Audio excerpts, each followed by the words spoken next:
Tshwane Metro Police say various roads in Mabopane, Winterveld, Atteridgeville and Garankuwa have been barricaded with burning tires and rocks by protesters this morning. Motorists are urged to stay away from Church Street between Atteridgeville and the CBD. Joining us on the phone line, Tshwane Metro Police Department spokesperson Isaac Mahamba. Good morning to you and thank you so much for joining us. Just the latest details on the developments on the ground, or whether the roads are still barricaded, and the warning that you've issued to motorists. Good morning, Cindy, and to your viewers. Yes, as you correctly stated, that we have a situation in Mabopane, Garankuwa and Winterveld where certain streets have been blocked with burning objects and tires.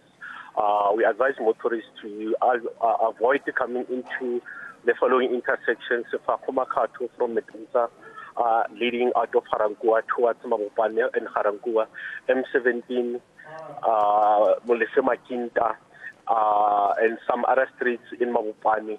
But the situation that we are having at this stage, that it stands rather calm. It's at the corner of WF Nkomo, at the entrance of Kalafong Road or Kalafong Hospital.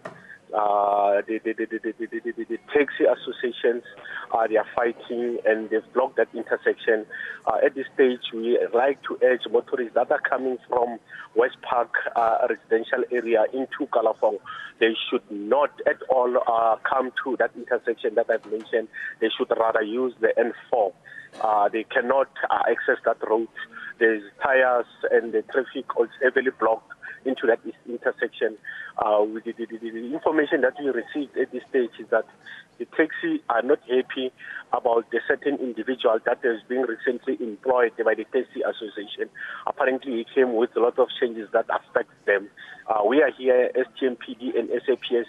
We want to restore order, but as I indicating, it's affecting the motorists heavily, and they should avoid coming into WF Nkomo to that intersection of Kalafong. All right, and you were saying that this is taxi violence related. Obviously, you could not have anticipated this particular protest, if you will. But where were the police when all of this was developing, before it even got to the point where it's escalated to the roads being barricaded and potential danger to motorists? We were not aware about their issues or their concern. And as I indicated, we just now informed that it started yesterday around the CBD, where one of the taxi driver was assaulted, and as I'm talking to you now, apparently he is in ICU in Kalafong Hospital. So that is the main issue that started the whole thing. That was when one of their driver was assaulted. Hence today they decided to come here and block the streets. We are trying to make sure that we'll unblock this portion of the road. We'll make sure that we resolve or we engage the taxi association just to go deeper and understand what is their issues and how we as police we can resolve the matter.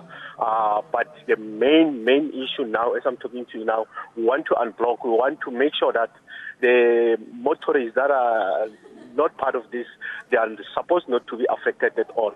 That is the main priority as I'm talking to you now. We want to unblock the main road, and as soon as we've done that, you're going to engage them, trying to make sure that how are going to resolve their issues. All right, so you're saying there is heavy police visibility and some degree or relative safety to motorists that may find themselves already on that stretch of the road. Can you confirm that? Yes, I can confirm that we are here, we are on the ground, we are protecting the motorists that are not part of this. They should not panic at all. We'll make sure that we protect them. And I'm saying the sooner we will unblock this portion of street, we'll make sure that we engage the taxi association that is affected just to go deeper and understand their concern. But the precautions, they need to be adhered to, because I'm saying the reason that we are saying they should not come nearer to this intersection, it's for the congestion that we find ourselves. Some, they are trying to make the U-turns in this street, and you understand that Atteridgeville has only 2 exits or entrances, and all 2 are affected. Hence, we are trying to make sure that to reduce the traffic or the convoy that is coming into this, they should avoid coming nearer to those intersections that I've mentioned. Also, at Mawunde on the other side, it's also being blocked. Hence, we are saying they should avoid using those intersections. They should rather use the freeway.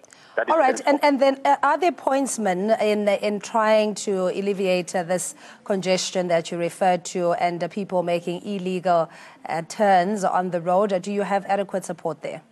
We have enough metropolis officers. We have enough traffic police. We have enough SAPS, and we are briefing them. We are going to, if there's a need to call for more assistance, we are, as you said, assisting motorists by conducting traffic controls in those two intersections.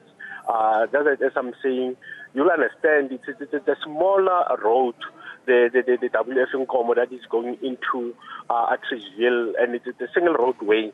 And obviously, if it's been blocked for about 5-10 minutes, it will have an impact on other motorists. Hence, we are saying they should try not to come nearer. They should always use the N4 road. And until we are sure that it's cleared at this particular intersection that has been closed at this stage, then we'll announce again so that they can use it as well. Have you identified any persons of interest? You referred to an assault against a taxi rival, potentially, who is now, in hospital and ICU fighting for his life. Have you identified any suspects in this matter? The suspects, as I'm getting the information now, I think they are known, or the taxis themselves, the taxi drivers, operators on the ground, they are alleging that they know who are the culprits, and we are going to make sure that we get statements from them, and we are going to make sure that we identify who is behind it, and possibly, yes, arrest will be made soon. All right, and just time frames in terms of when you anticipate to clear the roads for free flow of traffic? It might take an hour or so, but we are working on that. We are on the ground. We'll make sure that the soonest we'll open this street. But as I indicated, it might take about an hour. All right, Superintendent, thank you so much for your time. We were speaking to Tshwane Metro Police Department spokesperson, Superintendent Isaac Mahamba, joining us on the phone line and warning that the entrance to Atteridgeville is heavily congested and warning motorists to try and avoid that stretch of road as much as possible, at least give it another hour or two, but we'll certainly give you developments as that story unfolds.